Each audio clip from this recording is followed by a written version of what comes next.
Hello दोस्तों, मैं प्रदीप शुक्ला आपका स्टडी अड्डा में बहुत बहुत स्वागत करता हूं। उम्मीद करते हैं आप अच्छे होंगे, स्वस्थ होंगे और आपकी तैयारी, आपकी पढ़ाई बहुत ही बेहतरीन तरीके से चल रही होगी। तो आज मैं आपके लिए लेकर के हाजिर हूं CUET का प्रैक्टिस टेस्ट 19th का सेकेंड पार्ट। 19th का फर्स्ट पार्ट हम लोग कंप्लीट कर चुके, जिसमें हम लोगों ने 14 क्वेश्चन डिस्कस किए थे। तो जिन्होंने अभी तक फर्स्ट पार्ट नहीं देखा है तो वो जरूर देख ले। आज जो सेकेंड पार्ट है वो आपका 15th क्वेश्चन से हम लोग स्टार्ट करेंगे, क्योंकि फर्स्ट पार्ट में हम लोगों ने 14th क्वेश्चन सॉल्व किए थे। हर एक प्रैक्टिस टेस्ट अभी तक हम लोग जो है 18th प्रैक्टिस टेस्ट कंप्लीट कर चुके हैं। हर प्रैक्टिस टेस्ट आपको जो है 2 पार्ट में मिलता है। फर्स्ट पार्ट में 12 to 14 क्वेश्चन, सेकेंड में 12 to 14 क्वेश्चन। दोनों पार्ट को मिला के आपको जो है एक प्रैक्टिस टेस्ट में 25 से 28 क्वेश्चन तक टोटल जो है कंप्लीट उनका सलूशन आपको मिलता है।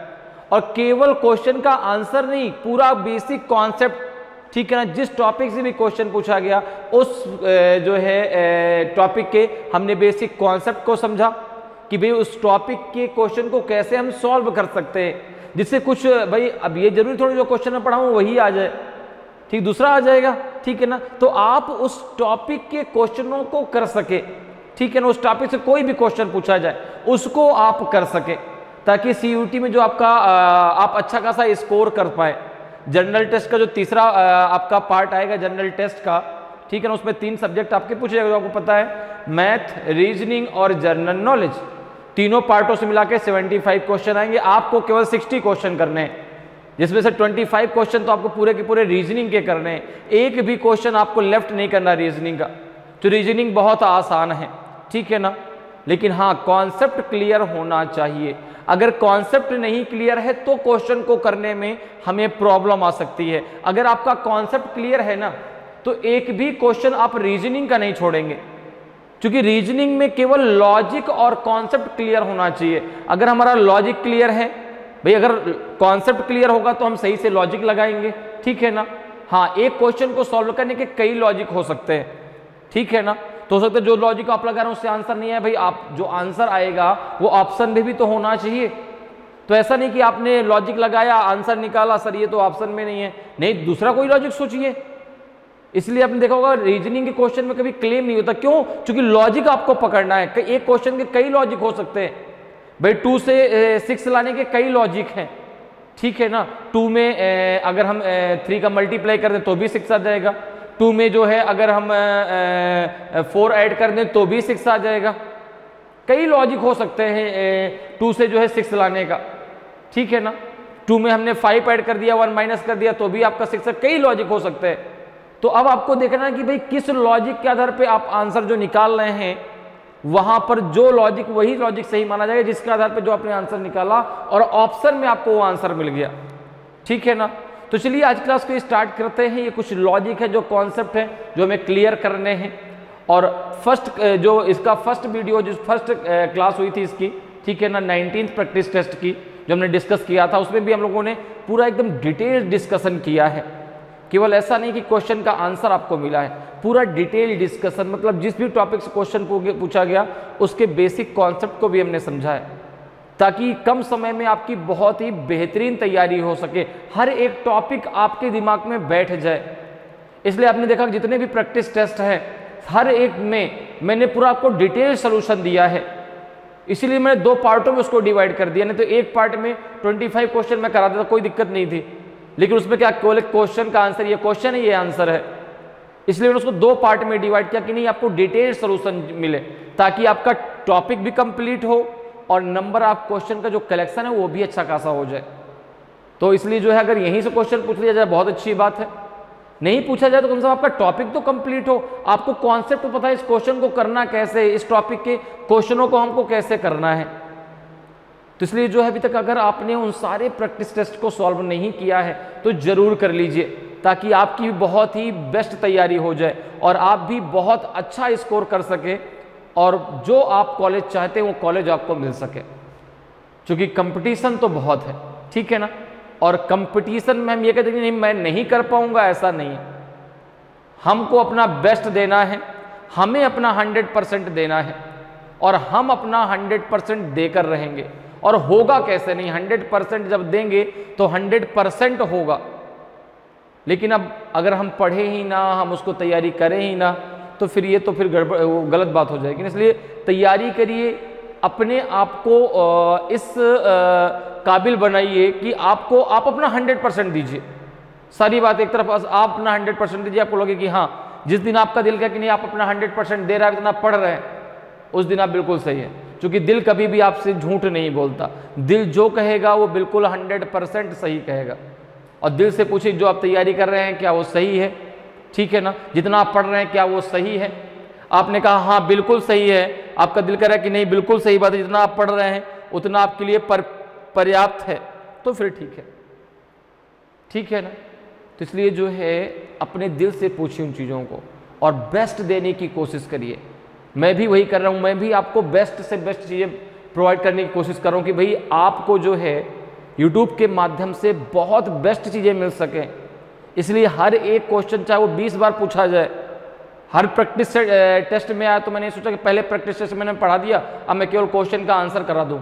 मैं करा सकता हूँ, कोई बड़ी बात नहीं, लेकिन मैंने ये सोचा कि नहीं भाई, जो हो सकता है कि कोई नया छात्र उस को पहली बार देख रहा हो तो उसका तो कॉन्सेप्ट कम से कम क्लियर होना चाहिए, ठीक है ना। तो इसलिए जो है एकदम शुरू से चलिए, इसलिए मैंने इतने सारे प्रैक्टिस टेस्ट आपको कराए हैं, अभी भी कराता जा रहा हूँ लगातार, ताकि आपकी तैयारी बहुत बेहतरीन हो जाए।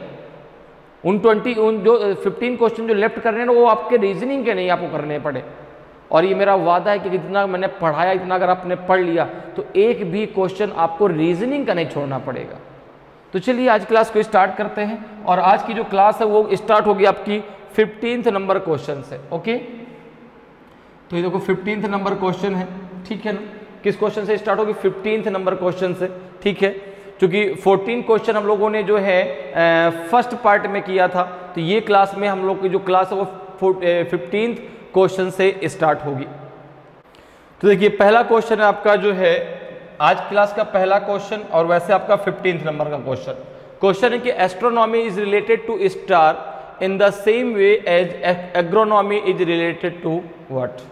खगोल विज्ञान का संबंध तारों से, उसी प्रकार से कृषि विज्ञान का संबंध किससे है? अब ये क्वेश्चन आपसे पूछा गया है एनोलॉजी टॉपिक से। किस टॉपिक से? एनोलॉजी, ठीक है ना। एनोलॉजी को हम 3 प्रकार से पढ़ते हैं।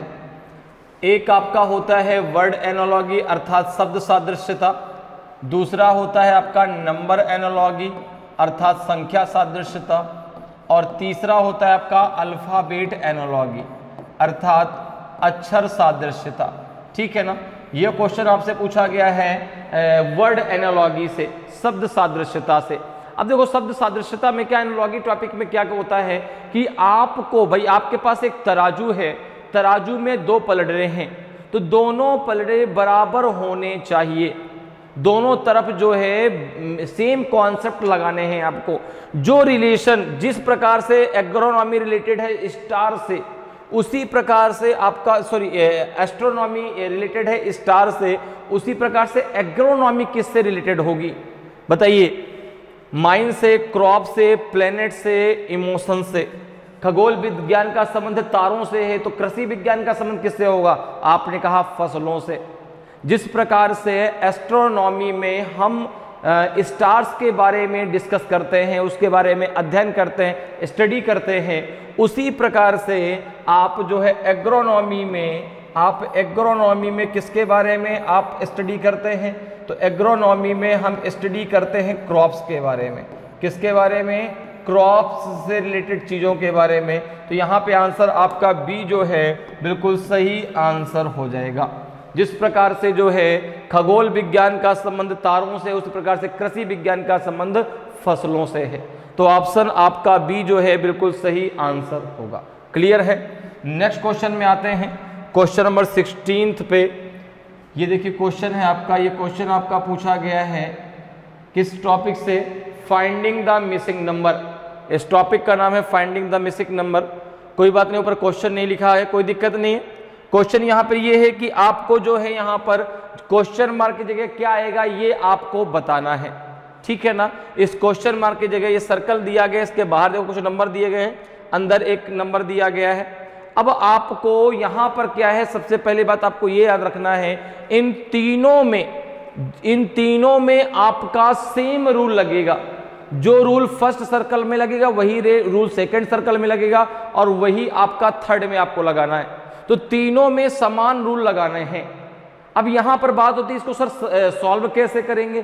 तो सर्कल के बाहर जो आपके नंबर लिखे हैं उनमें आप मैथमेटिकल ऑपरेशन अर्थात प्लस है, माइनस है, डिवीजन है, मल्टीप्लिकेशन है, ये कुछ भी कर सकते हैं और अंदर का नंबर आपको लाना है। अर्थात जैसे सर्कल में पहले में क्या लिखा है आपका 1 3 4 5, अंदर लिखा है 510, दूसरे में 2 3 4 6, अंदर है 650, अगला है यहाँ पे 0 1 2 और 8, यहाँ पे क्वेश्चन मार्क क्या आएगा आपको बताना है। 610 आएगा कि 660 आएगा कि 670 आएगा कि 690 आएगा। तो यहाँ पे जरा देखें, यहाँ पे अगर हम देखें तो यहाँ पे अभी इस बात को ध्यान देना है कि तीनों में समान रूल लगना है, ये बात को ध्यान देना है, ठीक है ना। अब देखो अगर हम यहाँ पे जो है सबको ऐड कर लें कितना हो जाएगा, देखो 5 + 4 9, 9 + 3 आपका कितना हो जाएगा 9 + 3 12, 12 + 1 कितना हो जाएगा आपका 13। अगर सबको आप ऐड करते हैं 3 + 4 + 5 + 1 तो ये हो जाएगा आपका 13। 13 में हमने 4 और ऐड कर दिया, ये हो जाएगा आपका 17। 17 में हमने 30 का मल्टीप्लाई कर दिया, ये हो जाएगा आपका 510 हो जाएगा, ठीक है ना। सेम यही रूल जरा सेकंड में लगाइए। आपने कहा 2 + 3 + 4 + 6 कितना हो जाएगा, ये 13 2 और 2 हो जाएगा आपका 15। 15 + 4 हो जाएगा आपका कितना 19। 19 × 30 हो जाएगा आपका जो है 570 और यहाँ पे दिया है 650, इसलिए गलत हो गया। ये तो तरीका नहीं लगेगा, ये तरीका नहीं लगेगा क्योंकि तीनों में सेम रूल लगना चाहिए। क्या मल्टीप्लिकेशन से बात बनेगी, 3 5 जा 15, 4 1 जा 4 और 15 4 जा 60, 60 नहीं, यहाँ से भी बात नहीं बनेगी क्योंकि वो तो 60 आ रहा है, ठीक है ना। और ये 500 आपका 10 है, अगर हम 60 में 10 का मल्टीप्लाई करें तो 600 हो जाएगा, ठीक है ना। तो यहाँ पर भी बात, अगर माइनस का 9 कर दे, हाँ ये देखो कर सकते हैं, देखो कर लो शायद हो जाए। 3 × 5 और 1 × 4 कितना हो जाएगा, तो आपने कहा 15 × 4 ये हो जाएगा आपका 60, 60 - 9 51, 51 × 10 510। कई तरीके हो सकते हैं करने के।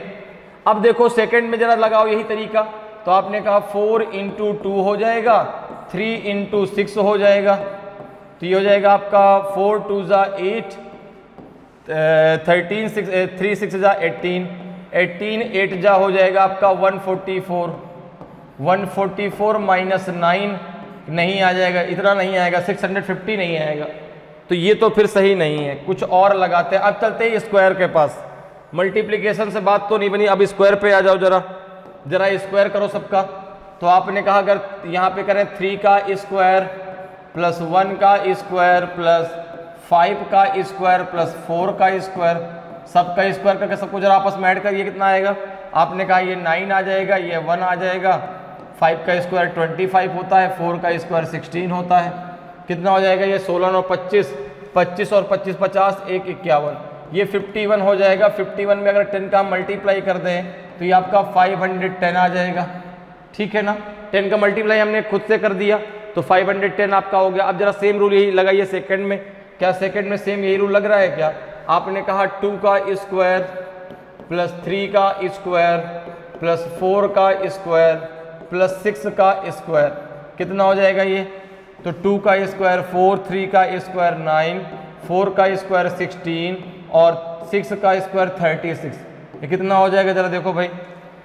तो ये हो जाएगा 16 और 36 कितना हो जाएगा आपका, तो 36 और 10 हो जाएगा 46, हो जाएगा 52, 52 और 9 कितना हो जाएगा 61, 61 और 4 कितना हो जाएगा 65, 65 में अगर 10 का मल्टीप्लाई कर दें तो ये आ जाएगा आपका 650। देखो दोनों में सेम रूल लग रहा है, तो यही जरा तीसरे में लगा दो भाई। अब यही सेम रूल आप तीसरे में लगा दो। यहाँ पे देखो भाई सब संख्या का स्क्वायर कर दिया, सबको स्क्वायर करने के बाद उनको आपस में ऐड कर दिया, जो उसका स्क्वायर निकला और उसमें 10 का मल्टीप्लाई कर दिया तो 510 आ गया। सेम यही रूल सेकंड में भी लग रहा है। अब यही रूल आप जरा थर्ड में लगा दीजिए। तो यहाँ पे देखो 0 का स्क्वायर प्लस 1 का square plus 2 square plus 8 square, तो 0 का स्क्वायर तो खत्म हो गया भाई, 0 आएगा, 1 का स्क्वायर 1, 2 का स्क्वायर 4, 8 का स्क्वायर 64, कितना हो जाएगा टोटल, ये हो जाएगा 69। 69 इंटू 10 कर दो तो ये हो जाएगा आपका 690, 690। तो 690 ऑप्शन में दिया गया, बिल्कुल दिया गया, तो ऑप्शन डी आपका सही आंसर हो जाएगा। क्लियर है? तो इस प्रकार से जो है तीनों में जो भी आपका, चाहे वो ट्रायंगल हो चाहे जो भी आपका डायग्राम दिया गया हो, वहां पर आपकी कंडीशन ये कि सेम रूल लगेगा जो भी लगेगा, ठीक है ना। तो यहां पर देखो अब ये तीनों में सेम रूल लग रहा है। यहां पर भी सबका स्क्वायर कर दिया, ऐड कर दिया, जो है उसमें 10 का मल्टीप्लाई कर दिया, यहां भी सबका स्क्वायर करके आपस में ऐड कर दिया, जो है 10 का मल्टीप्लाई कर दिया, और यहां भी सबका स्क्वायर करने के बाद जो है उसमें 10 का मल्टीप्लाई कर दिया, तो आंसर आ जाएगा आपका 690। तो ऑप्शन डी आपका सही आंसर हो जाएगा। क्लियर है? नेक्स्ट क्वेश्चन पे आते हैं। नेक्स्ट क्वेश्चन देखिए भाई, 17 नंबर का क्वेश्चन है आपका। 17 नंबर का क्वेश्चन है आपका, जो है ये आपका क्वेश्चन पूछा गया है सीरीज से, ठीक है। क्वेश्चन है कि select the number that can replace the question mark in the following series. उस संख्या का चयन करें जो निम्नलिखित श्रृंखला में प्रश्न चिन्ह को प्रतिस्थापित कर सकती है। अब देखो यहां पर आपका दिया 62, 66, 74, 90 क्वेश्चन मार्क। क्वेश्चन मार्क क्या आएगा आपको बताना है, 106 आएगा कि 120 आएगा कि 116 आएगा कि 122 आएगा। तो देखो सीरीज में जो है, सीरीज का मतलब होता है एक आपका कह सकते हैं सीक्वेंस फॉलो होना चाहिए, एक फ्लो चलना चाहिए। जैसे मैं अगर कहूं कि भाई 1 है, 1 का 2 है, 2 का 3 आगे क्या आएगा, आपको बोलेंगे 4 आएगा, ए है, बी है, सी है, आगे क्या आएगा, डी आएगा। तो एक फ्लो चल रहा है, तो वही एक सीक्वेंस चलना चाहिए। तो भाई देखो ऐसा है कि सीरीज अगर एक सामान्य तरीके से बढ़ रही है, ठीक है ना, तो वहां पर आपको उनके बीच कुछ ना कुछ प्लस हो रहा होगा, कुछ उनके बीच का डिफरेंस देखना है। अगर एक सामान्य अंतराल से घट रही है तो कुछ ना कुछ माइनस होगा, अगर एक असामान्य तरीके से बढ़ रही है तो कुछ ना कुछ मल्टीप्लाई होगा, अगर एक असामान्य तरीके से घट रही है तो कुछ ना कुछ वहां पे डिवाइड होगा। तो ये क्वेश्चन सीरीज में नंबर सीरीज से पूछा गया। किससे पूछा गया? नंबर सीरीज से। भाई सीरीज दो प्रकार से हम पढ़ते हैं, number series and alphabetical series, ठीक है ना। अल्फाबेटिकल सीरीज भी दो तरीके से पढ़ते हैं, capital letter series and small letter series. Small letter series को हम रिपीटेड सीरीज भी कहते हैं। तो ये क्वेश्चन आपको पूछा गया है किससे? नंबर सीरीज से। तो अब देखो यहां पर देखो, अगर आप देखें तो समझ में चीजें आपको आ रही है कि एक सामान्य अंतराल से जो है ये सीरीज बढ़ रही है, बहुत ज्यादा डिफरेंस नहीं है। तो सबसे पहला काम है इनके बीच का जरा डिफरेंस निकालिए। अगर डिफरेंस से बात बन जाती है तो बहुत अच्छी बात है। तो यहां पर जरा देखो, दिया गया आपका 62, फिर दिया गया आपका 66, फिर दिया गया है 74, फिर दिया गया है 90, आगे क्या आएगा आपको बताना है। देखो 62 में कितना ऐड करें, 66 हो जाए तो आपने कहा प्लस का 4 कर दीजिए। 66 में कितना ऐड करें कि 74 हो जाए, आपने कहा प्लस का 8 कर दीजिए। यहाँ कितना प्लस कर दें, प्लस का 16 कर दीजिए। अब देखो यहाँ पर भी आपको एक सीरीज दिख रही है, देखो 4 2 जा 8, 8 2 जा 16, तो आगे क्या होगा यहाँ पे, तो आपने कहा यहाँ पे जो प्लस होगा वो 32 होगा, क्योंकि 16 2 जा कितना होता है आपका 32, तो 32 जो यहाँ पे ऐड कर दीजिए तो 2 आ जाएगा, 9 3 12 आ जाएगा, 122 आपका आएगा। 122 ऑप्शन में दिया गया बिल्कुल, तो ऑप्शन डी आपका सही आंसर हो जाएगा। तो क्वेश्चन मार्क जगह क्या आ जाएगा आपका 122 आएगा, ऑप्शन डी आपका सही आंसर होगा। क्लियर है? समझ में चीजें आ रही हैं? तो सीरीज को आपको इसी प्रकार से सॉल्व करना है, क्योंकि नंबर सीरीज में अगर मैं बात करूं कि नहीं यही केवल एक रूल है, तो ऐसा भी नहीं, अनगिनत रूल हो सकते हैं। कुछ भी आप भी कोई सीरीज बना सकते हैं। बिल्कुल, आपने एक वैल्यू ले ली, एक आपने x की वैल्यू ले ली, उसका आपने स्क्वायर कर दिया, माइनस का 1 कर दिया, सब में यही आपने तरीका लगा दिया। तो कई तरीके हो सकते हैं। सीरीज कहते भाई, सीरीज में देखो ऐसा है कि अगर आपको एक बारे में कॉन्सेप्ट समझ में आ जाए तो आप उसको करिए, नहीं उसको स्किप करके आगे बढ़ जाइए। बहुत ज़्यादा हमें सीरीज के पीछे भागने की ज़रूरत नहीं है, लेकिन हाँ ये कुछ कॉन्सेप्ट है जिनके आधार पर आप उसको लगा सकते हैं। ठीक है ना, क्लियर है। तो इसका आंसर क्या जाएगा आपका 122 आएगा। नेक्स्ट क्वेश्चन पे आते हैं, देखिए क्वेश्चन नंबर 18 है आपका जो है, क्वेश्चन नंबर 18 है आपका जो है, क्वेश्चन को पहले रीड करते हैं। क्वेश्चन है आपका कि the total age of a mother and her daughter is 60 year, the difference between their age is 30 year, find out the age of mother.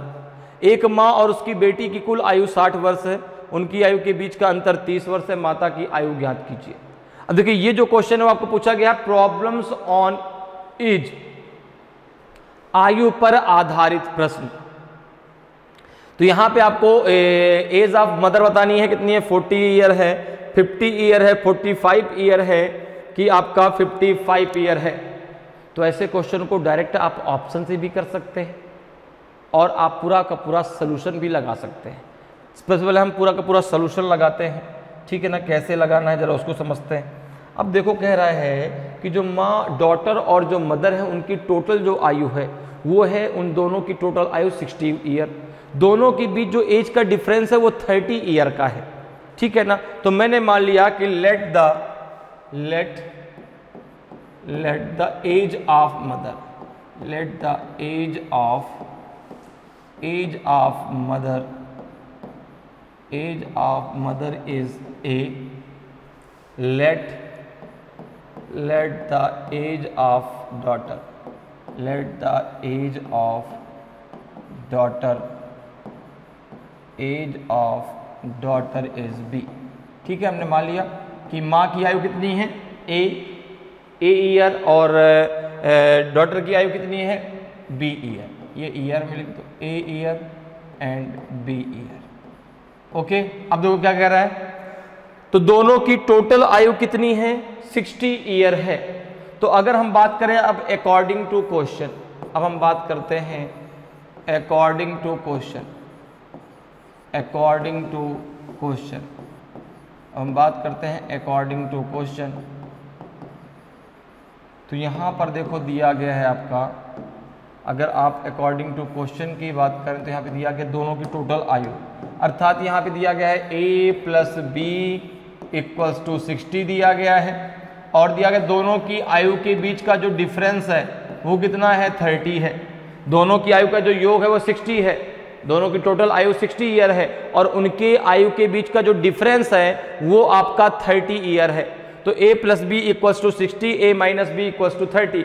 अब इन दोनों को जरा सॉल्व कर लीजिए भाई, a plus B equals to 60, a minus B equals to 30। तो दोनों को जरा सॉल्व करिए, कितना आएगा, दोनों को ऐड कर दीजिए, ये दोनों कैंसिल हो जाएंगे, हो जाएगा 2a इक्वल्स टू हो जाएगा 90, तो ये हो जाएगा आपका जो है a इक्वल्स टू 90/2, तो ये हो जाएगा आपका 45, कितना हो जाएगा 45। तो आपका जो है a इक्वल्स टू कितना आ जाएगा 45 ईयर, और a आपने क्या माना था, a माना था आपने एज ऑफ मदर। तो मदर की आयु कितनी है 45 ईयर, तो डॉटर की आयु कितनी होगी आपकी 15 ईयर, डॉटर की आयु कितनी होगी 15, चूंकि दोनों की जो है टोटल एज का जो टोटल एज है वो 60 ईयर है। तो 45 प्लस का आपका जो है 15 कर दीजिए, हो जाएगा 60। अब देखो अगर यही मैं ऑप्शन से डायरेक्ट उठा के करता तो कैसे, देखो 40 में भाई दोनों के बीच का डिफरेंस 30 ईयर का है। अगर मैं मान लेता कि मदर की आयु 40 ईयर है, तो 40 ईयर में अब 30 ईयर का डिफरेंस, तो माता की डॉटर की आयु 10 ईयर होगी। भाई देखो 30 ईयर का डिफरेंस, अगर मदर की आयु आपकी 40 ईयर आपने मानी तो उसमें 30 माइनस करना पड़ेगा ना आपको। तो आप 30 अगर माइनस करेंगे तो डॉटर की आयु आपकी 10 ईयर आएगी, और 10 और 40 का जो एडिशन है वो 50 होगा, 60 नहीं होगा, इसलिए पहला गलत। 50 अगर लेते तो 50 ईयर अगर माता की आयु है तो पुत्री की आयु हो जाएगी 20 वर्ष, क्योंकि दोनों के बीच में 30 वर्ष का डिफरेंस है। तो अगर माता की 50 वर्ष है तो पुत्री की 20 वर्ष होगी, 50 और 20 का एडिशन 70 होता है, इसलिए बी भी आपका गलत है। इसी प्रकार से अगर आप 55 को लेते तो अगर माता की आयु 55 ईयर है तो पुत्री की आयु 25 ईयर होगी, 25 और 55 का एडिशन 60 नहीं होगा। अगर आप 45 ले लेते तो 45 अगर माँ की आयु है तो 45 माइनस 30 15 वर्ष पुत्री की आयु होगी। 15 और 45 का जो एडिशन है वो 60 हो जाता, इसलिए 45 आपका सही आंसर होगा। तो डायरेक्ट आप ऑप्शन से भी इसको कर सकते थे। क्लियर है, समझ में बात आ गई? ठीक है, तो ऑप्शन सी आपका सही आंसर होगा। नेक्स्ट क्वेश्चन पे आते हैं। नेक्स्ट क्वेश्चन है आपका 19 नंबर का क्वेश्चन है। देखिए सबसे पहले क्वेश्चन को रीड करते हैं। क्वेश्चन क्या आपसे पूछना चाह रहा है? क्वेश्चन कह रहा है कि which number will be in the middle if the following numbers are arranged in descending order. निम्नलिखित संख्याओं को अवरोही क्रम में व्यवस्थित करने पर कौन सी संख्या मध्य में आएगी? अब देखिए कुछ आपको नंबर्स दिए गए हैं, इनको आपको डिसेंडिंग ऑर्डर में लगाना है। डिसेंडिंग मतलब हो गया घटते क्रम, ठीक है ना, अर्थात सबसे पहले बड़ा, फिर उससे छोटा, फिर उससे छोटा, सबसे लास्ट में सबसे छोटा। और फिर आपको बताना है कि जो है मिडिल में कौन सी संख्या आएगी। पहली है 4456, दूसरी है 4465, तीसरी है 4655, चौथी है आपकी 4665 और पांचवी है आपकी 4565। तो अब देखो यहां पर जो है अगर इनको हम डिसेंडिंग ऑर्डर में लगाते हैं तो सबसे पहले इनमें सबसे बड़ी संख्या आएगी। तो सबसे बड़ी संख्या क्या है? देखो अगर हम शुरुआत में देखा तो यहाँ पे 44 है, ये 44 है, 46 है, 46 है, 45 है। तो 46 दोनों में है तो ये दोनों बड़े नंबर होंगे। अब देखो ये है 4655, ये है 4665, तो पहले 65 आएगा, तो ये आ जाएगा आपका पहले 4665, फिर दूसरे नंबर पे आपका आएगा 4655, फिर आ जाएगा आपका 45, तो ये आ जाएगा 4565, फिर आ जाएगा आपका जो है 44 वाला। अब 44 देखो ये आपका 56 छोटा है, 65 बड़ा है, तो 4465 और लास्ट में आ जाएगा 4456। तो ये हो गया इसका असेंडिंग ऑर्डर, ये हो गया इसका घटते क्रम, ठीक है ना। असेंडिंग ऑर्डर का मतलब होता है सबसे पहले बड़ा, फिर उससे छोटा, सबसे लास्ट में सबसे छोटा। तो सबसे छोटा नंबर क्या आपका 4456 है। अब देखो मिडिल में पूछ रहा है, किसमें मिडिल में कौन सा नंबर आएगा? तो आपने कहा देखो भाई मिडिल मतलब इधर ये दोनों हो गए, इधर ये दोनों हो गए, मिडिल में आपका बेचारा अकेले कौन बच गया? अकेले बच गया 4565। तो 4565 ऑप्शन सी आपका सही आंसर हो जाएगा, ठीक है ना। मिडिल में क्या कौन सा नंबर आ जाएगा आपका? 4565, ऑप्शन सी आपका सही आंसर होगा। क्लियर। नेक्स्ट क्वेश्चन पर आते हैं। नेक्स्ट क्वेश्चन को समझते हैं, इसका आंसर क्या होगा भाई। नेक्स्ट क्वेश्चन जरा पढ़िए भाई। नेक्स्ट क्वेश्चन आपका 20 से 21 तक के लिए आपका इंस्ट्रक्शन है। क्वेश्चन है कि read the following information and answer the following question. निम्नलिखित जानकारी को पढ़िए और निम्नलिखित प्रश्नों के उत्तर दीजिए।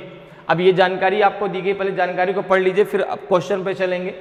तो यहाँ पर देखो आपको इन्फॉर्मेशन क्या दी गई है। In a class of 40 student 28 can speak Tamil and 30 can speak Telugu. All student can speak at least one of the two language. 40 छात्रों की एक कक्षा में 28 तमिल बोल सकते हैं और 30 तेलुगु बोल सकते हैं। सभी छात्र कम से कम 2 भाषाओं में से एक भाषा बोल सकते हैं। अब कह रहा क्वेश्चन की find the number of student who can speak only Tamil. उन छात्रों की संख्या ज्ञात कीजिए जो केवल तमिल बोल सकते हैं। कितनी आपकी 8 है, 10 है, 12 है कि 14 है। तो अब देखो जरा यहाँ पे अगर हम बात करें तो कह रहा है कि 2 भाषा बोलने वाले हैं। टोटल जो छात्र हैं वो है आपके 40। देखो हमने इस प्रकार से एक पहले डायग्राम बनाया, इसको हम डायग्राम के थ्रू समझते हैं, ठीक है ना।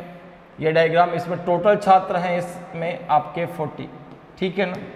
अब देखो अगर मैं बात करूं तो इसमें से कुछ आपके तमिल बोल सकते हैं, कुछ आपके तेलुगु बोल सकते हैं और कुछ दोनों भाषाएं बोल सकते हैं, ठीक है ना। कुछ दोनों भाषाएं बोल सकते हैं। ये सपोज करो ये वाला जो सर्कल है वो तमिल बोलने वालों का है, ये सर्कल तमिल बोलने वालों का है और ये जो सर्कल है वो आपका तेलुगु बोलने वालों का है, ठीक है ना, तेलुगु बोलने वालों का है। अब एक चीज देखिए, ये जो पार्ट है ना ये केवल उनको दर्शाता है जो केवल तमिल बोलते हैं। ये वाला पार्ट उनको दर्शाता है जो केवल आपके तेलुगु बोलते हैं, और जो ये बीच वाला पार्ट है ये इन दोनों को दर्शाता है, तेलुगु और तमिल दोनों बोल सकते हैं।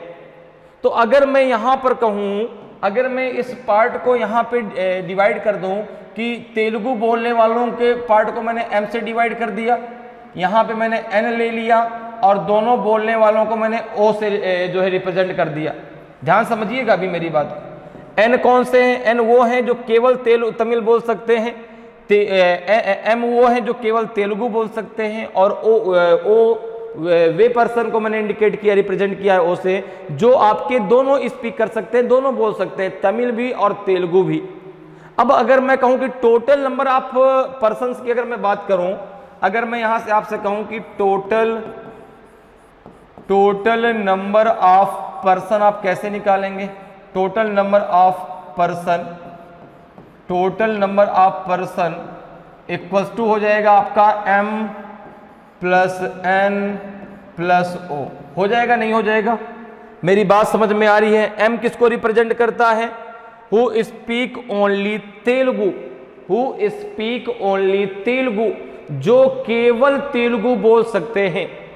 और यहां पर n किसको रिप्रेजेंट करता है? हु स्पीक ओनली तमिल, और o जो है उनको रिप्रेजेंट करता है who speak both Tamil and Telugu. तो टोटल जो आप निकालेंगे कैसे निकालेंगे? केवल तेलुगु बोलने वाले, केवल तमिल बोलने वाले, दोनों बोलने वाले, ये टोटल नंबर आप आपके जो है यहां से पर्सन निकल आएंगे। अब देखो, अगर आप यहां पे बात करें तो आपको पता है कि 28 लोग तमिल बोल सकते हैं, 28 जो पर्सन वो तमिल बोल सकते हैं। तो अब केवल तमिल बोलने वालों की संख्या नहीं आपको पता है, ये तो टोटल तमिल बोलने वालों की संख्या है। तो अगर मैं यहां पे निकालूं कि केवल दोनों जो है ओ की, अगर मैं वैल्यू निकालना चाहूं कि भाई दोनों बोलने वालों की संख्या कितनी है, जो आपके जो है तमिल और तेलुगु दोनों बोल सकते हैं, उनकी संख्या अगर मैं निकालने की बात करूं, देखो कैसे निकालेंगे। टोटल नंबर ऑफ पर्संस कितने हैं? 40 हैं, इक्वल्स टू आपका हो जाएगा तमिल बोलने वाले टोटल कितने हैं आपके? तो तमिल बोलने वाले टोटल हैं आपके 28। इसी प्रकार से तेलुगु बोलने वाले टोटल कितने हैं आपके? 30। मुझे यहाँ पे ओ की वैल्यू चाहिए। ओ उसको रिप्रेजेंट करता है both speak Tamil and Telugu.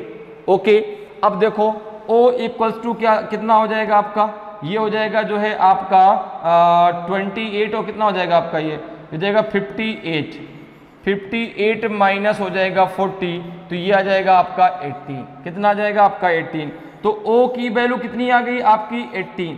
O की वैल्यू कितनी आ गई? 18। अर्थात दोनों बोलने वालों की जो संख्या है, जो दोनों आपके बोलते हैं तमिल और तेलुगु, उनकी संख्या कितनी आ गई आपकी? जो है 18 आ गई। उनकी संख्या कितनी आ गई? 18। अब मेरी बात जरा समझिएगा, यहाँ पे मैं इसको ऐसे लिख लेता हूँ ताकि आपको दिक्कत ना हो। इसको मैंने रिप्रेजेंट किया था किससे? O से।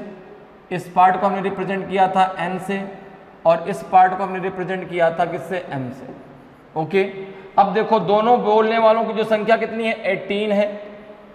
अब अगर मैं कहूं कि ओनली स्पीकिंग तेलुगु, केवल जो है तेलुगु बोलने वालों की संख्या कितनी है? ठीक है ना, तेलुगु बोलने वालों की संख्या कितनी है? तो अगर आपसे कहा जाए कि only speak Telugu, only speak Telugu, उनकी संख्या कितनी है? तो आप कहेंगे कि दोनों जो बोलते हैं उनकी संख्या कितनी है? 18 है।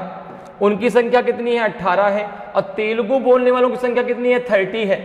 तो ओनली स्पीक तेलुगु, उनकी संख्या कितनी हो जाएगी? 30 माइनस 18, ये हो जाएगी आपकी 12। कितनी हो जाएगी? 12 हो जाएगी। भाई टोटल मिला के आपका जो है 30 होना चाहिए। तो 18 तो दोनों बोलते हैं, तेलुगु और तमिल दोनों, तो केवल तेलुगु बोलने वालों की जो संख्या है वो निकल के आएगी आपकी 12। इसी प्रकार से अगर आपसे कहा जाए कि only speak Tamil, only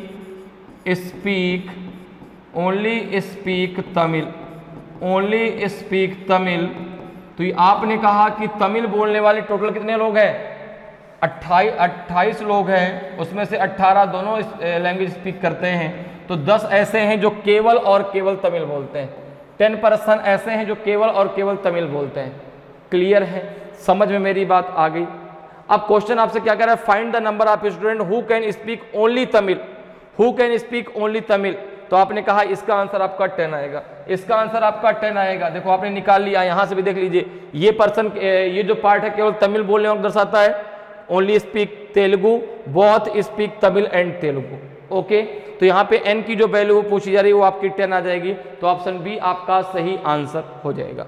next question पे आते हैं। देखिए नेक्स्ट क्वेश्चन भी आपका इसी पर आधारित पूछा गया, ध्यान रखिएगा। जो हमने अभी सॉल्व किया है उसी क्वेश्चन पर ये बेस्ड क्वेश्चन है, उसी इंस्ट्रक्शन पर बेस्ड क्वेश्चन है। क्वेश्चन कह रहा है कि find the minimum number of student who can speak both Tamil and Telugu. तो आपने निकाल लिया है ना, both Tamil and Telugu speak करने वाली संख्या कितनी है आपकी 18, कितनी है 18 है, तो यहाँ पे आंसर हो जाएगा ऑप्शन सी। कितना हो जाएगा? Option C. अगला क्वेश्चन क्या है? Find the number of person who can speak only Telugu. उन व्यक्तियों की संख्या ज्ञात कीजिए जो केवल तेलुगु बोल सकते हैं। तो केवल तेलुगु बोलने वाली संख्या कितनी है? तो वो है 12, वे है 12, तो ऑप्शन सी आपका सही आंसर। ठीक है, क्लियर है। तो इस प्रकार से आप इस प्रकार के क्वेश्चनों को जब भी आपके एग्जाम में पूछे हमेशा उसको जो है वेन डायग्राम बनाकर सॉल्व करिए, बहुत आसानी से और कम समय में आप सॉल्व कर सकते हैं।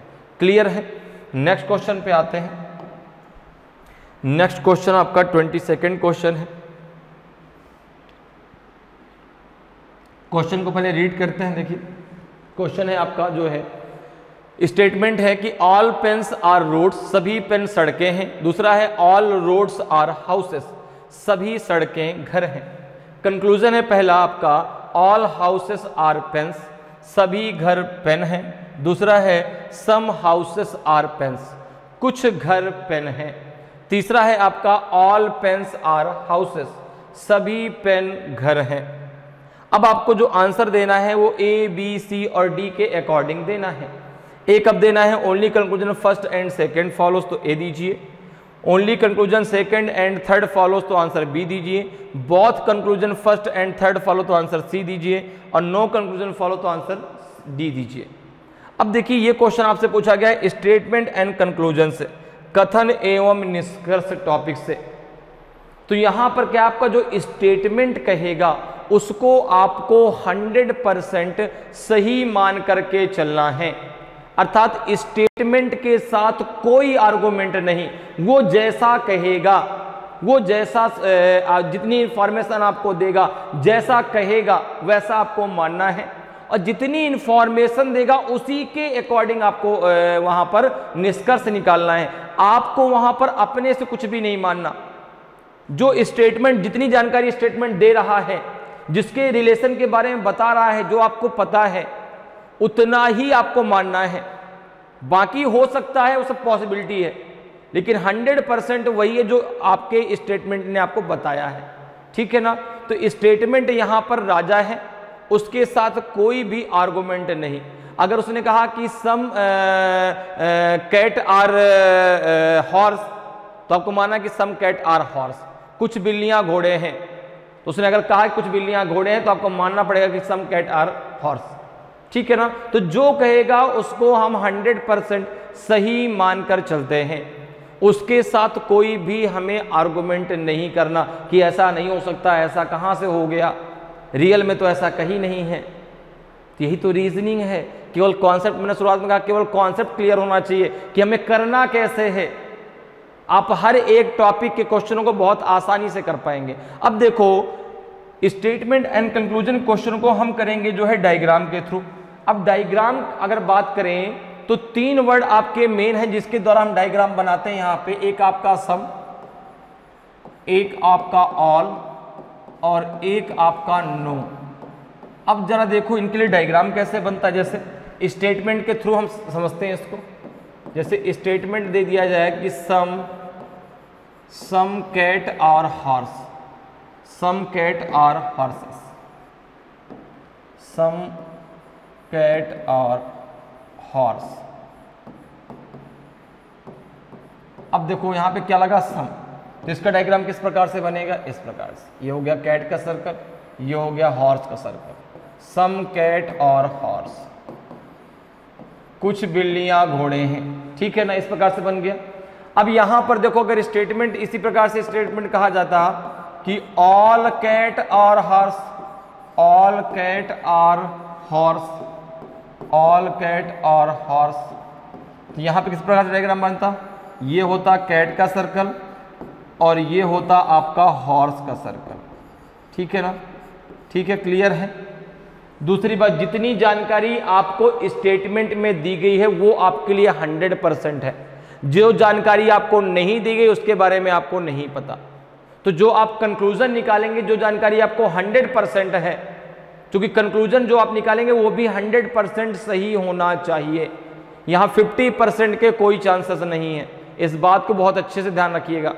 तो यहां पे जैसे कह रहा है सम कैट आर हॉर्स, ये आपसे स्टेटमेंट कहा गया, तो यहां पे देखो अगर कंक्लूजन की बात करूं तो क्या सही होगा आपका, सम हॉर्स आर कैट, कुछ बिल्ली घोड़े हैं तो कुछ घोड़े बिल्ली हैं।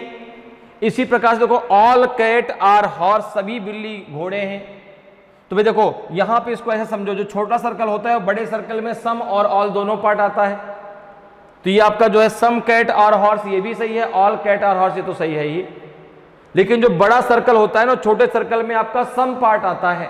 अगर मैं कहूं कि ऑल हॉर्स आर कैट, ये गलत है, सम हॉर्स आर कैट ये आपका सही होगा। तीसरे वाले को हम समझते हैं, अगर स्टेटमेंट कुछ ऐसा आ जाए आपका कि नो कैट और हॉर्स, नो कैट और हॉर्स, कोई भी बिल्ली घोड़ा नहीं है, तो देखो ये सर्कल हो गया कैट का और ये सर्कल हो गया आपका हॉर्स का, इन दोनों के बीच कोई भी रिलेशन नहीं है, इन दोनों के बीच कोई रिलेशन नहीं है। तो नो कैट और हॉर्स, तो नो हॉर्स और कैट। भाई जब बिल्ली जो है कुत्ते को नहीं जानती, सॉरी, जब बिल्ली जो है घोड़े को नहीं जानती तो घोड़ा बिल्ली को नहीं जानता। तो सम के लिए इस प्रकार से डायग्राम बनेगा, ऑल के लिए इस प्रकार से, नो के लिए इस प्रकार से। क्लियर है। अब आते हैं अपने क्वेश्चन पे और हम बनाते हैं स्टेटमेंट के आधार पे डायग्राम।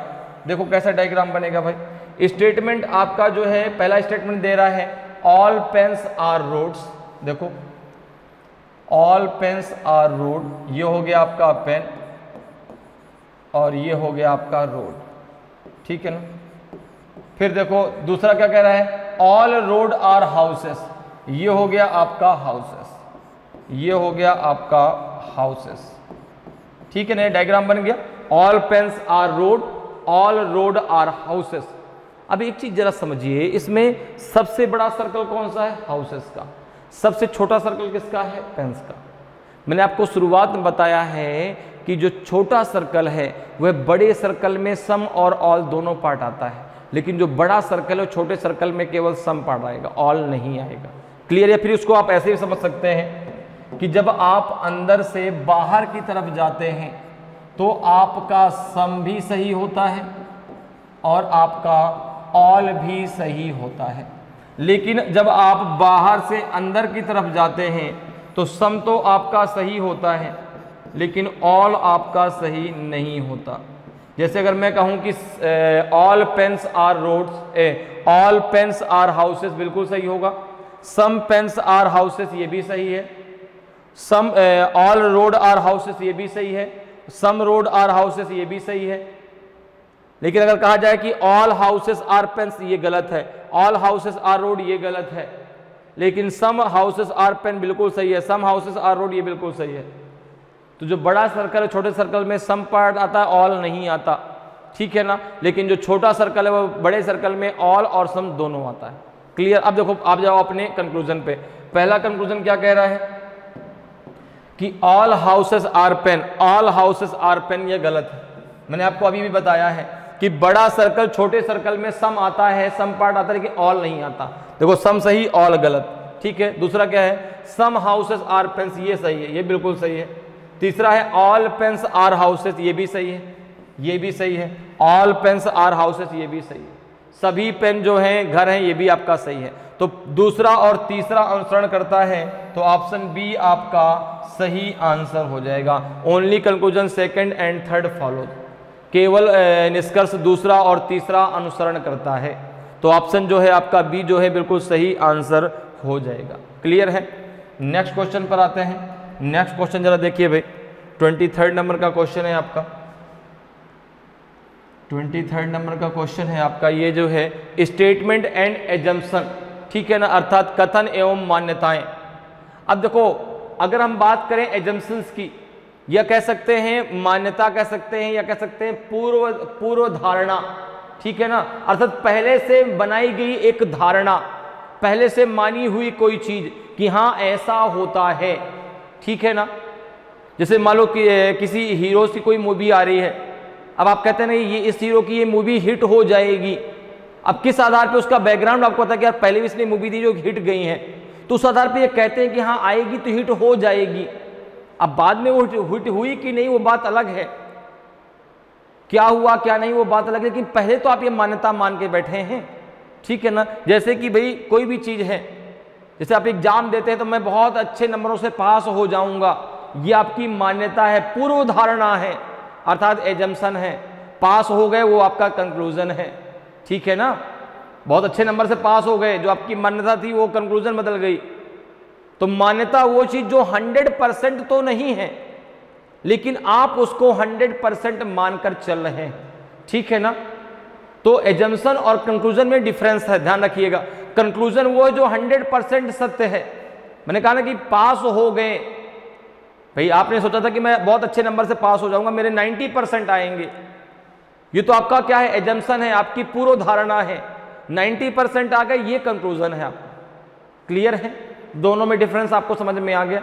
अब देखो यहाँ पे स्टेटमेंट दे रहा है, स्टेटमेंट देखो चाहे वो आपका स्टेटमेंट कंक्लूजन हो चाहे स्टेटमेंट आपका एजम्पशन हो, हर जगह आपको स्टेटमेंट के अकॉर्डिंग ही सोचना है। स्टेटमेंट में जो कहेगा उसी के अकॉर्डिंग आपको सोचना है, इस बात को ध्यान रखिएगा। अब जैसे यहां पर देखो क्या है, स्टेटमेंट कह रहा है कि in Mumbai railway trains are indispensable for people in the suburbs to reach their places to work on time. Mumbai में उपनगरों में लोगों के लिए समय पर अपने कार्यस्थल तक पहुंचने के लिए रेलवे ट्रेनें अपरिहार्य हैं। अब देखो एजम्पशन क्या कर रहा है, पहला railway trains are the only mode of transport available in the suburbs of Mumbai. Mumbai के उपनगरों में उपलब्ध परिवहन का एकमात्र साधन रेलवे ट्रेन है। अब देखो यहां पे जो ये ओनली वर्ड लगा है, जो ये एकमात्र वर्ड आया है, ये इसको गलत बनाता है। पहली बात, तुरंत ये पढ़ते ही हमने गलत कर दिया, कुछ सोचने की जरूरत ही नहीं है। भाई ओनली मतलब कि केवल, इसके अलावा कुछ है ही नहीं, ऐसा करना गलत है, ऐसा सोचना ही गलत है, एजम्पशन करना ही गलत है। तो ओनली ने इस एजम्पशन को गलत बना दिया। दूसरा जरा पढ़ लीजिए, ओनली, फिर देखो यहां ओनली आ गया, only railway train run punctually, केवल रेलवे ट्रेनें ही समय पर चलती हैं, ये भी गलत हो गया। ओनली ने दोनों गलत बना दिया। भाई केवल यही, केवल जो है एकमात्र साधन रेलवे ट्रेन है, ये कहना गलत है। केवल ट्रेनें ही पंक्चुअल चलती हैं, ये भी कहना गलत है। तो ओनली के वजह से दोनों के दोनों गलत है, पहला भी गलत, दोनों भी गलत। आंसर आपको ए बी सी डी के अकॉर्डिंग देना है। If assumption first is implicit, नहीं। If assumption second is implicit, नहीं, ये भी नहीं। If neither first nor second is implicit, ये आपका सही होगा। ऑप्शन सी आपका सही होगा, ना तो पहला ना दूसरा आपका जो है इसमें सन्निहित है, ठीक है ना। किस आधार पे, ध्यान रखिएगा, अगर ओनली वर्ड कभी भी लगा होता है तो वो एजम्पशन मान्य नहीं है। इसलिए देखो पहले में भी आपका ओनली लगा, दूसरे में भी ओनली लगा है, इसलिए दोनों के दोनों एजम्पशन गलत है। क्लियर है, समझ में बात आ गई। तो यहां पे ऑप्शन सी आपका सही आंसर हो जाएगा। अगले क्वेश्चन पर आते हैं। अगले क्वेश्चन का आंसर बताइए भाई क्या होगा। 24 नंबर का क्वेश्चन है आपका। क्वेश्चन जो है आपकी वर्डमाला पर आधारित है, ठीक है ना। क्योंकि देखो ऊपर आपकी वर्डमाला दी गई है, तो क्वेश्चन जो आपका बेस्ड है इसी वर्डमाला पे आधारित है। आपके वर्डमाला दी गई है A to Z। क्वेश्चन कह रहा है कि which letter should be 9th letter to the left of 9th letter from the right if the first half of the given alphabet is reverse. यदि दिए गए वर्ण के पहले भाग को उल्टा कर दिया जाए तो दाएं से 9वें अक्षर के बाएं 9वां अक्षर कौन सा होना चाहिए। डी होना चाहिए, ई होना चाहिए, एफ होना चाहिए, आई होना चाहिए कि नॉन ऑफ जिनमें से कोई नहीं। तो अब देखो अल्फाबेट है पूरी टोटल आपकी ए से जेड तक में टोटल जो आपके लेटर होते हैं 1 to 26 होते हैं। अब 26 को अगर दो पार्ट में डिवाइड करना, 2 से डिवाइड कर दो, 13 आ जाएगा। तो अब देखो फर्स्ट पार्ट में आपका ए से एम आ जाएगा, ये फर्स्ट पार्ट हो गया, और सेकेंड पार्ट में आपका एन से जेड आ जाएगा, ये आपका सेकेंड पार्ट हो गया। क्योंकि दो पार्ट में डिवाइड हो गए ना 13 13 के, तो फर्स्ट पार्ट ए से एम तक, सेकेंड पार्ट आपका एन से जेड तक। अब जैसा क्वेश्चन कह रहा है वैसा कर दीजिए। कह रहा है कि फर्स्ट पार्ट को क्या कर दीजिए, रिवर्स कर दीजिए। which letter should be ninth letter to the left of ninth letter from the right if the first half of the given alphabet is reversed। तो अब देखो फर्स्ट हाफ क्या है आपका, ए से एम है, तो अगर उसको हम रिवर्स ऑर्डर में लिखते हैं तो रिवर्स ऑर्डर मतलब क्या हो जाएगा, जहां पर ए है वहां पर एम आ जाएगा, जहां पे एम है वहां पर ए पहुंच जाएगा। तो यहां पे जरा देखिए, ये हो जाएगा आपका एम, एम के बाद आपका एल, के, जे, आई, फिर आपका आ जाएगा एच, जी, फिर आपका आ जाएगा एफ, ई, फिर आ जाएगा डी, सी, बी, ए। अब आगे यहां से फिर कहां से स्टार्ट होगी, एन से, एन, फिर आगे चूंकि वो आपका सेकेंड हाफ आ गया, N, O, P, Q, R, S, T, U, V, W, X, Y और ये हो जाएगा जेड। दूसरी बात जरा समझ लीजिए, देखिए जहां पे एम लिखा है इसको हम बोलते हैं लेफ्ट इंड, इसको हम बोलेंगे लेफ्ट इंड। क्या बोलेंगे, लेफ्ट इंड, ठीक है ना। जहां पे आपका जेड लिखा है इसको हम बोलेंगे राइट इंड, इसको हम बोलेंगे राइट इंड, इसको हम बोलेंगे राइट इंड, ठीक है ना। ये बात क्लियर है। दूसरी बात जरा समझ लीजिए, यहां पे जो आपके अल्फाबेट मिडिल में है, ठीक है ना, ये तो हो गया आपका लेफ्ट इंड, ये हो गया राइट इंड। अब जो मिडिल में अल्फाबेट है उनका जो लेफ्ट राइट है वो आपके हमारे लेफ्ट राइट के अकॉर्डिंग होगा। मतलब जैसे अगर मैं चाहे कोई भी अल्फाबेट, चाहे वो आई हो, चाहे वो आर हो, चाहे वो सी हो, अगर इनके लेफ्ट राइट की बात करूं, देखो ये मेरा राइट है तो इसका भी राइट यही होगा, ये मेरा लेफ्ट है तो इनका भी लेफ्ट यही होगा, ठीक है ना। तो जो हमारा राइट इसका राइट, जो हमारा लेफ्ट उनका लेफ्ट। क्लियर है। तो यहां से देखो एक टेबल निकल के आती है, यहां से जरा एक टेबल को समझ लो, टेबल जरा समझ लो। अगर देखो अब एक चीज जरा समझो, लेफ्ट इंड भी यही इधर है और लेफ्ट भी लेफ्ट इंड की तरफ है, तो अगर क्वेश्चन में लेफ्ट लेफ्ट आता है तो वहां पर आपका माइनस होता है। डायरेक्ट आप टेबल याद रखो, ठीक है ना। एल से मतलब लेफ्ट हो गया। अगर लेफ्ट से राइट आता है तो ये आपका प्लस हो जाता है। इसी प्रकार से अगर राइट राइट आता है तो ये आपका माइनस हो जाता है, अगर राइट लेफ्ट आता है तो ये आपका प्लस हो जाता है। क्लियर है। एक जो शुरुआत वाला लेफ्ट और राइट है ये आपका एंड है, ठीक है ना। लेफ्ट एंड से लेफ्ट में अगर दिया हो तो आपका माइनस, लेफ्ट एंड से राइट में दिया हो तो प्लस। देखो लेफ्ट एंड से अगर राइट में जाएंगे तो कहां जाएंगे, आगे। लेफ्ट एंड से अगर लेफ्ट की तरफ ही आएंगे तो कहां होगा, पीछे जाएंगे, इसलिए माइनस। यही चीज राइट में, अगर राइट एंड से राइट की तरफ आना है तो माइनस, राइट एंड से लेफ्ट जाना है तो आगे बढ़ेंगे तो हो जाएगा प्लस। अब जैसे यहां पे अगर आप देखें तो क्वेश्चन क्या आपसे पूछ रहा है, जरा देखो। क्वेश्चन कह रहा है कि which letter should be ninth letter to the left of ninth letter from the right, ठीक है ना। दाएं से नौवें अक्षर के, अब कहां से, किस इंड से, राइट इंड से पूछ रहा है, किस इंड से पूछ रहा है, फ्रॉम द राइट, ठीक है ना। तो दाएं से नौवें अक्षर के बाएं नौवां अक्षर क्या होगा। तो यहां पे अगर आप देखें, यहां पे अगर देखें, इसको जरा रफ कर लेते हैं, यहां से इसको हटा देते हैं क्योंकि जगह की कमी है थोड़ा सा। तो देखो क्वेश्चन में आपको दिया गया है कि लेफ्ट से नहीं, राइट से नाइन्थ लेटर के लेफ्ट में नाइन्थ लेटर क्या होगा, राइट से नौवें अक्षर के जो है लेफ्ट में नौवां अक्षर क्या होगा। अब देखो मैंने आपको अभी भी टेबल बताई, लेफ्ट लेफ्ट क्या होता है, minus, left right plus, right right minus, right left क्या हो जाएगा, प्लस। तो ये दोनों क्या हो जाएंगे, आपके प्लस हो जाएंगे। तो जब प्लस हो जाएंगे तो 9 + 9 कितना हो जाएगा आपका, 18 हो जाएगा। तो आर राइट से आपको 18th लेटर काउंट करना है, कहां से, राइट एंड से। राइट एंड मतलब यहां से जेड से, जरा 18th काउंट कर लीजिए। देखिए 1 2 3 4 5 6 7 8 9 10 11 12 13 14 15 16 17 18। आंसर क्या जाएगा आपका, ई आएगा। तो ऑप्शन बी आपका सही आंसर हो जाएगा। क्लियर है। क्या आंसर आ जाएगा आपका, जो है बी आपका, ई आपका सही आंसर होगा, ठीक है। तो राइट लेफ्ट क्या हो जाएगा, प्लस आपका 18 आ जाएगा। 18 आप कहां से काउंट करेंगे, राइट से, तो जेड से काउंट करेंगे तो 18 पे क्या आएगा आपका, ई आएगा। तो ऑप्शन जो है आपका बी जो है बिल्कुल सही आंसर हो जाएगा। अगले क्वेश्चन पर आते हैं।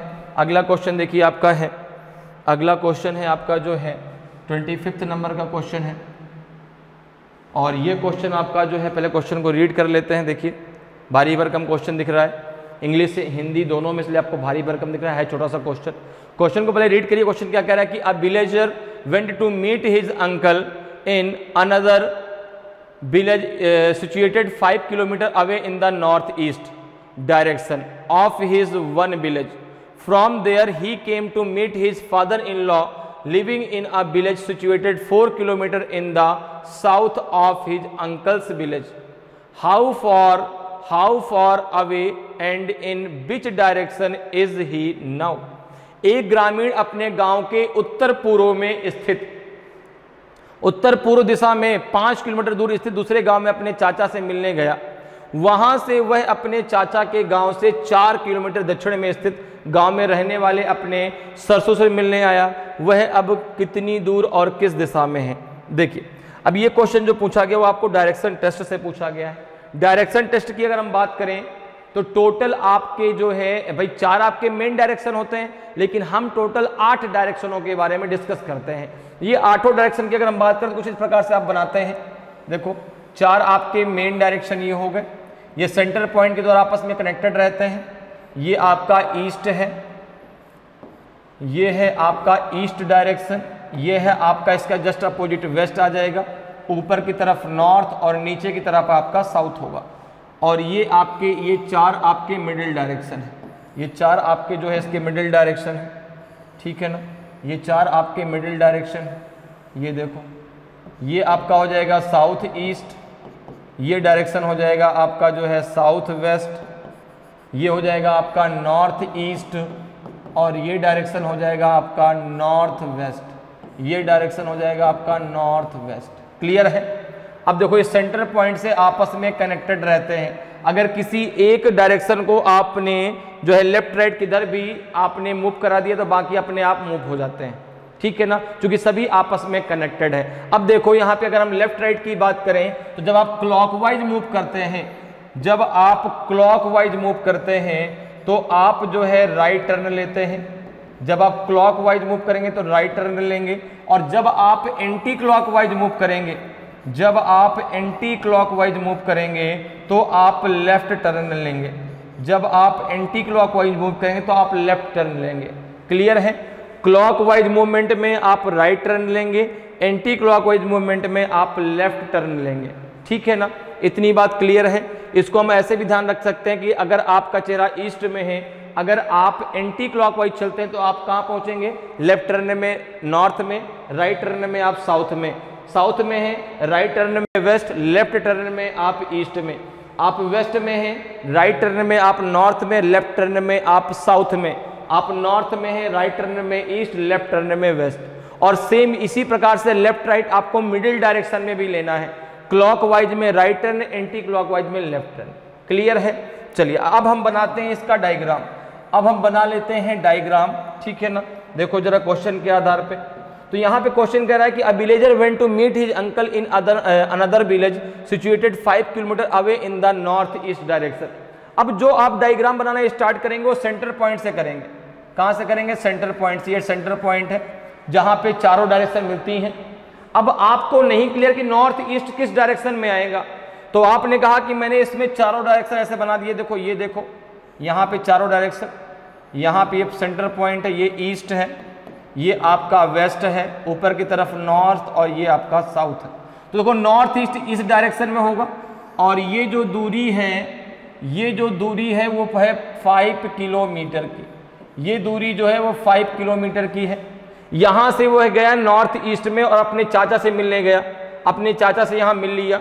इसके बाद क्या कह रहा है कि वहाँ से वह अपने चाचा के घर से, ठीक है ना, अपने चाचा के गांव से 4 किलोमीटर दक्षिण में स्थित गांव में रहने वाले अपने ससुर से मिलने आया। अब देखो जो उसके फादर इन लॉ को जो घर है वो साउथ में स्थित है। वो कहाँ स्थित है? साउथ में। कितनी दूरी पर? 4 किलोमीटर पे। तो अब जरा देखो यहाँ पे साउथ कैसे हम टर्न करेंगे। तो आपको जब भी दिक्कत हो आप उस पॉइंट में तुरंत चारों डायरेक्शन खींचिए। ये मैंने खींच दी। देखो ये ईस्ट है, ये वेस्ट है, ऊपर की तरफ नॉर्थ है, नीचे की तरफ साउथ है। तो इसको साउथ टर्न लेना है, 4 किलोमीटर की दूरी चलना है। तो यहाँ से ये टर्न लेगा और ये चला आएगा 4 किलोमीटर, यहाँ पे आके ये रुक जाएगा, और ये है आपका 4 किलोमीटर, ठीक है ना।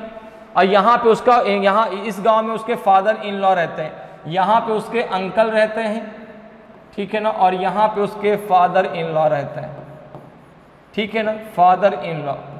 तो अब क्वेश्चन कह रहा है, क्वेश्चन आपसे पूछ रहा है कि वह अब कितनी दूर और किस दिशा में है। तो ये उसका घर था, ये उस व्यक्ति का घर है, यहां से वह निकला था और यहां वो पहुंच गया। तो आपने कहा कि वह अगर बात करें तो वह ईस्ट डायरेक्शन में है। किस डायरेक्शन में है अपने घर से? ईस्ट, ईस्ट ही तो है, तो डायरेक्शन तो ईस्ट है। तो अगर मैं बात करूं तो यहां पे आंसर आपका ए और डी गलत, क्योंकि यहां पे आंसर पूर्व में आएगा। अब दूरी कितनी आएगी? 3 की 4, ये निकालना है। तो अब देखें, अगर आपने यहां से यहां इसको मिला दिया तो यहां पे एक राइट एंगल बन गया, देखो ये राइट एंगल बन गया। अब यहां पे आप लगा दो पाइथागोरस थ्योरम, क्योंकि जब आपका डायग्राम जो आप बनाते हैं उसमें अगर राइट एंगल बन जाता है तो फिर वहां पे आपको लगाना है पाइथागोरस थ्योरम, ठीक है ना। अब पाइथागोरस थ्योरम क्या होती है? हाइपोटेनस का स्क्वायर इक्वल टू होता है आपका जो है बेस का स्क्वायर प्लस परपेंडिकुलर का स्क्वायर। तो यहां पे अगर आप देखें, देखो तो ये तो आपका, देखो इसको नाम दे दो, ये इसको ए दे दो, इस पॉइंट को आप बी नाम दे दीजिए और इसको आप सी नाम दे दीजिए। अब जो है यहां पे अगर आप देखें तो ए बी का whole of square equals to होता है आपका ए सी का स्क्वायर प्लस आपका बी सी का स्क्वायर। अगर आप यहां से ए बी का स्क्वायर हटा दें तो ये दोनों किस में चले जाएंगे? रूट में, ठीक है ना। अब देखो जरा, यहां पे आपको ए बी की वैल्यू पता है कितनी है? ए बी की वैल्यू आपको मालूम है कितनी है?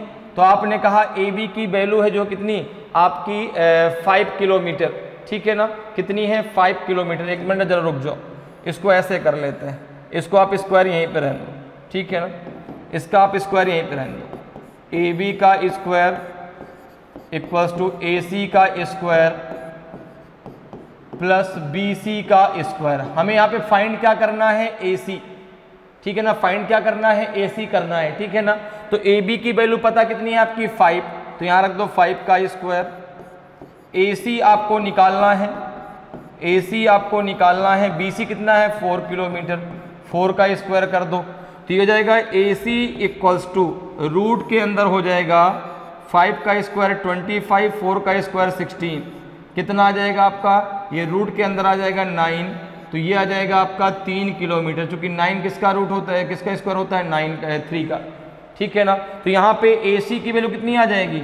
AC की वैल्यू आ जाएगी 3 किलोमीटर, तो 3 किलोमीटर ईस्ट आपका सही आंसर आ जाएगा। 3 किलोमीटर ईस्ट आपका सही आंसर आ जाएगा, तो ऑप्शन बी आपका सही आंसर होगा।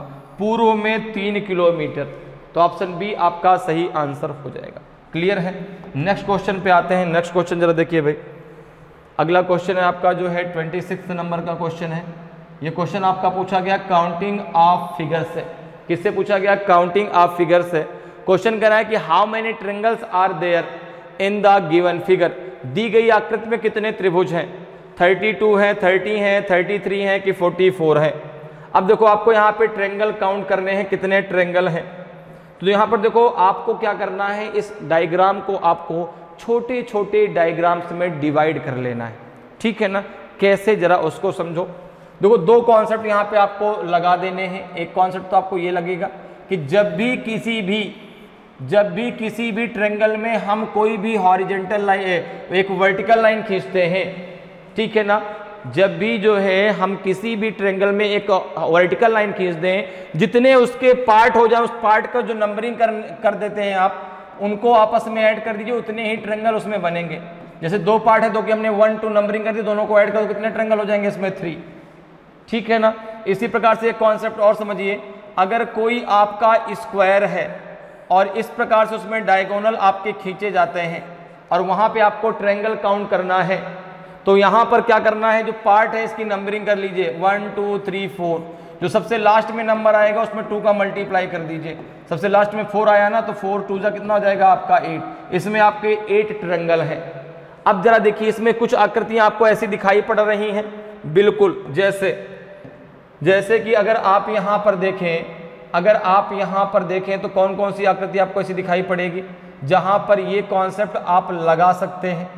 तो आपने कहा कि देखो भाई, यहाँ पे अगर हम यहाँ पे तो नहीं लगेगा, ये तो आपका हो जाएगा 1 2 3 4, 4 तो ये हो गए, ठीक है ना।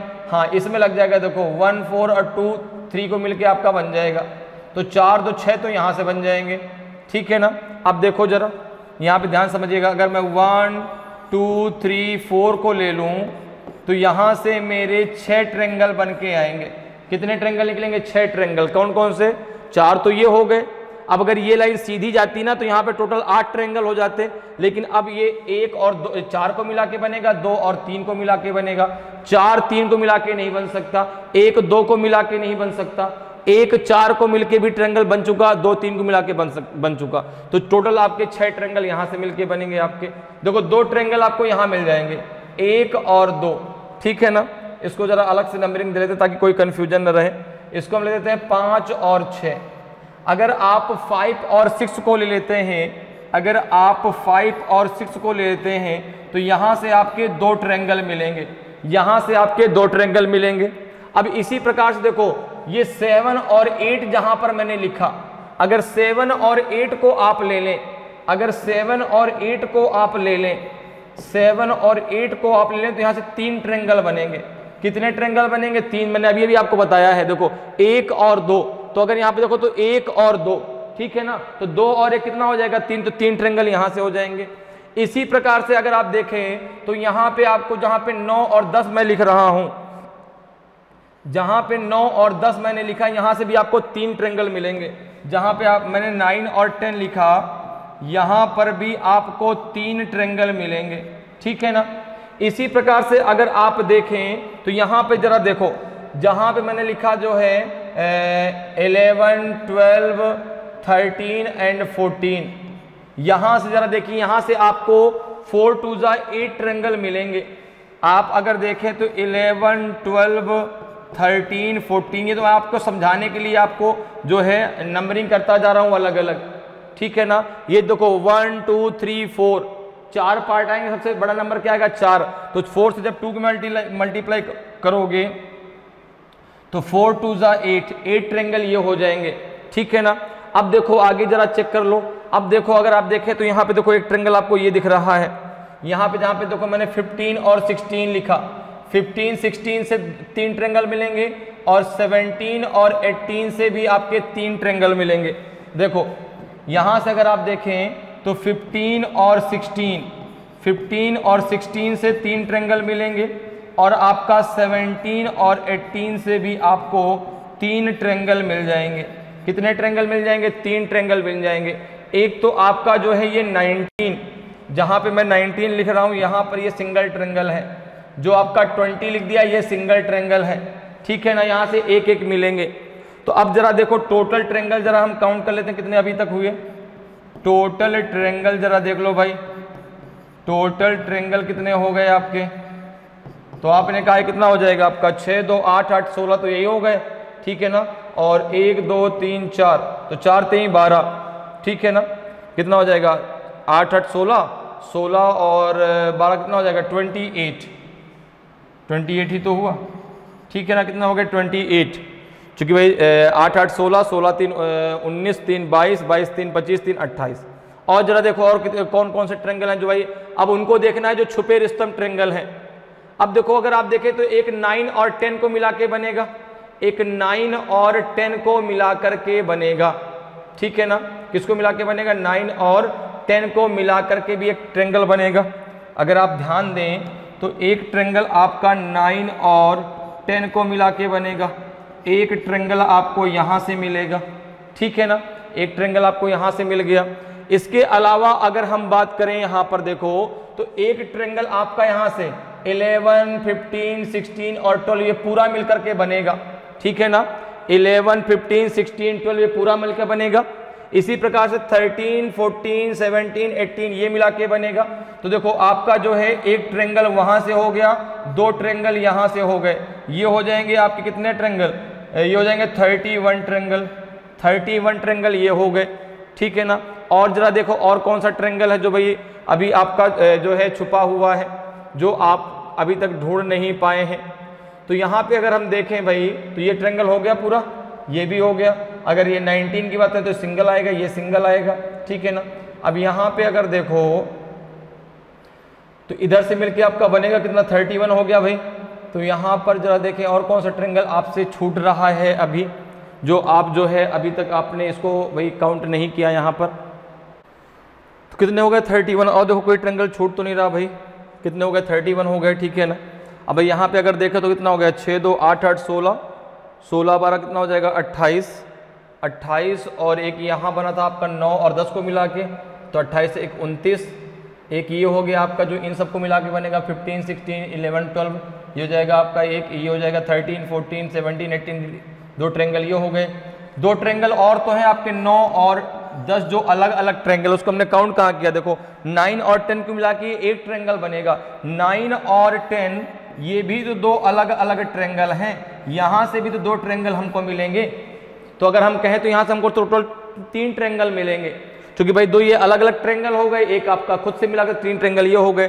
कितना हो गया आपका 33, कितना हो गया 33। देखो और कोई ट्रायंगल बचा क्या, और कोई ट्रायंगल बचा क्या, नहीं, अब कोई ट्रायंगल नहीं है। कितना हो जाएगा 33, तो ऑप्शन सी आपका सही आंसर हो जाएगा। क्लियर है। इस आकृति कितने ट्रायंगल है, टोटल आपके 33 ट्रायंगल हैं। नेक्स्ट क्वेश्चन पे आते हैं। नेक्स्ट क्वेश्चन जरा देखिए, 14 नंबर का 27 नंबर का क्वेश्चन है आपका, ठीक है ना। और ये क्वेश्चन आपका लिया गया है किस टॉपिक से, non verbal reasoning. Select the figure that can replace the question mark in the following series. उस आकृति का चयन करें जो निम्नलिखित श्रृंखला में प्रश्न चिन्हों को प्रतिस्थापित कर सकती है। अब देखिए ये क्वेश्चन मार्क आपको दिया गया, आपको बताना जो क्वेश्चन मार्क यहाँ पे लगा है, सॉरी ये क्वेश्चन फिगर दिया गया है, आपको बताना जो क्वेश्चन मार्क लगा है यहाँ पे से आंसर फिगर में से कौन सा आपका आंसर आएगा। तो अब जरा देखो इसको जरा रीड करो भाई, यहाँ पे कैसे डायग्राम आपका दिया गया है। देखो ये J है, ये M है, ये Q है, यहाँ पे V है, तो यहाँ पे क्या आएगा। तो देखो यहाँ पे बात हो रही है अल्फाबेट की, पहले J दिया है, फिर आपका M दिया है, फिर आपका क्या दिया है यहाँ पे Q, और Q के बाद फिर क्या है आपका V, और V के बाद फिर क्या आएगा आपको बताना है। देखो जरा इसके कोड लिखो, J का कोड 10, M 13, Q 17, अब V है 22। देखो 10 + 3 आपका 13, 13 + का 4 17, 17 + का 5 22, तो 22 + का 6 हो जाएगा आपका 28। और अल्फाबेट जेड पर खत्म हो जाती है, फिर से ए से स्टार्ट हो जाती है, तो 26 के बाद फिर से आपका जेड का क्या आएगा, ए और बी, तो 28 पर यहाँ पे बी आना चाहिए। अब सिंगल अल्फाबेट है तो आपका केवल बी ही आएगा। तो यहाँ पे देखो पहला तो नहीं होगा, यहाँ पे सी भी नहीं होगा, यहाँ पे डी भी नहीं होगा, आंसर केवल बी होगा, क्योंकि आपका सिंगल अल्फाबेट बी आना चाहिए। तो बी के अलावा और कोई आंसर नहीं हो सकता, तो आंसर बी आपका सही आंसर हो जाएगा। क्वेश्चन मार्क की जगह ऑप्शन बी में जो डायग्राम दिया गया है वो आपका आएगा। क्लियर है। तो इस प्रकार से आप बहुत आसानी से और कम समय में रीजनिंग के क्वेश्चनों को सॉल्व कर सकते हैं। उम्मीद करते हैं कि आज क्लास आपको बहुत अच्छे से समझ में आई होगी। अगर आज की क्लास आपको अच्छी लगी हो, आज का वीडियो आपको अच्छा लगा हो और अभी तक आपने वीडियो को लाइक नहीं किया तो वीडियो को लाइक ज़रूर करें। अगर आप नए हैं और अभी तक आपने चैनल को सब्सक्राइब नहीं किया तो चैनल को सब्सक्राइब जरूर कर लें, ताकि आपको क्लास की जानकारी समय समय पर मिलती रहे और आपकी तैयारी बेहतरीन तरीके से चलती रहे। तो आज इतना ही, फिर मिलेंगे। जय हिंद, जय भारत।